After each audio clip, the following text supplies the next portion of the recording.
Hello and welcome to another AIC project. This is going up on my AIC Cars channel.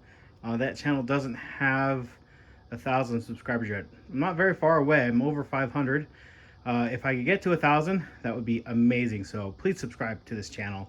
In the meantime, I last week I went and I filed for the title for this car, or for this motorcycle, for this bike, and they are going to have to do a title search for it. They found a title like out of Washington State from like the early 90s, like 92, 93, something like that. So they're having to go through that process to get a bonded title for this. It is hopefully not going to take too long to get through that process. 45 days is what they said. Not too worried about that. I have a lot of work to do on it. In the meantime, I'm going to go ahead and get started because one of the more important things for me is this right here. This ignition lock I took off and looked at the side of it, and there was a key code. I searched the key code and found a matching key on eBay. It was $8 and it turns, which means I was also able to get the gas cap off, because the ignition switch actually wasn't a big deal. I can buy a replacement and just unscrews easily enough to replace, but this I would have had to drill out and would have been a very big pain to do. But probably won't be able to see in there, the tank is full of rust, so I'm going to be de-rustifying this tank as part of my next process. I have no idea what kind of condition the carb is in, so I'm actually going to go ahead and just replace the carb. They're like 20 bucks. I can't even buy like a seal gasket kit for that much money. So it just makes sense to go ahead and replace that.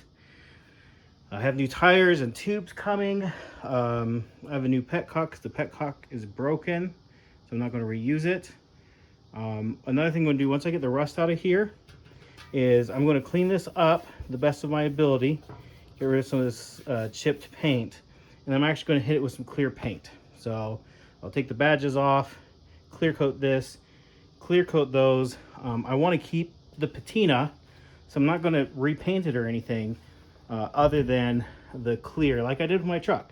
And what that's going to do is just preserve it from the Arizona sun a little bit. It's going to leave the scratches on there, you know, scratches of the paint, whatever, but it will look nice and keep it lasting a long time. I'm going to need to replace these. This one's broken. This one's okay. But up here, this one obviously is broken, and this one is okay. So I think I need to buy just two. And I think they match front to back. So what I'll probably do is take the good one that's up there, move it back here, and buy a new set, hopefully with some bright LEDs in the front there. We'll see. I don't know what my options are, so there is that. What else am I doing on this thing? Not a whole lot. There really isn't that much to do. There's a tire or a motorcycle shop not too far from my house. So once I have the carb, I have a new battery coming for tomorrow. I'll make sure it cranks. Obviously won't run because I don't have a gas tank for gas. But once I get it running here in probably another month or two, I'll take it there and have them replace the tires and tubes for me and give the bike just a once over safety check. Like, I don't know the chain. There's like no play in this chain, but it is, I think there's supposed to be play in this chain. I don't know. I don't know enough about chained motorcycles. The last three bikes I had were all shaft driven. And then, so I'll have them take a look at it and just, you know, do a once over on it and see. For rust, removing rust out of the tank, I did buy some rust removal stuff, but I think what I'm going to try is vinegar. It's white vinegar.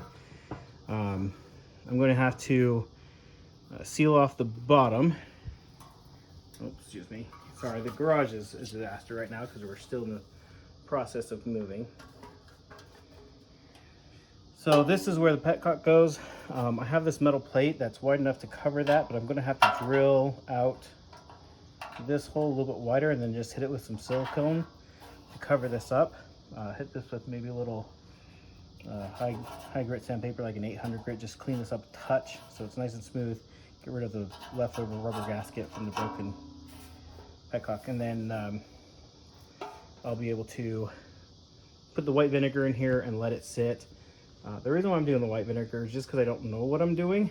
I've never done this before, and that seems like a safer option. It's a lot slower process, which means I'm less likely to do damage if I let it sit for too long or whatever. But I don't think I'm going to have any rust holes in here. The metal feels really solid all throughout, so I think it's mostly just surface rust. The new carb I'm buying also has an inline filter. So there's a filter here on this that goes up into the tank, and then there will be another inline filter coming out of this. This is where it broke. The little nipple came off. Where is that? Right here. So I figure this is like $10 to replace this thing, and I figure it's just better to have a replacement than figure out the best way to resolve this.